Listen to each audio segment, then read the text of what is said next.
Have you ever wondered how billions of McDonald's French fries are made every year?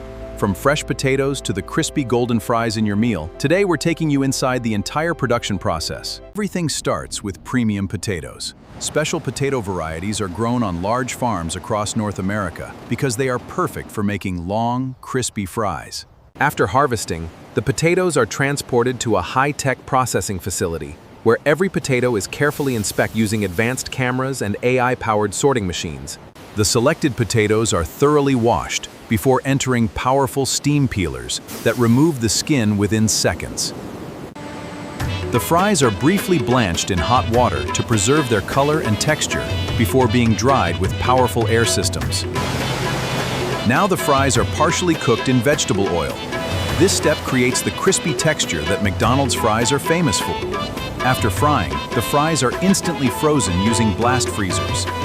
This locks in freshness and keeps every fry tasting the same worldwide. The next time you enjoy McDonald's French fries, remember the incredible technology and precision behind every single bite.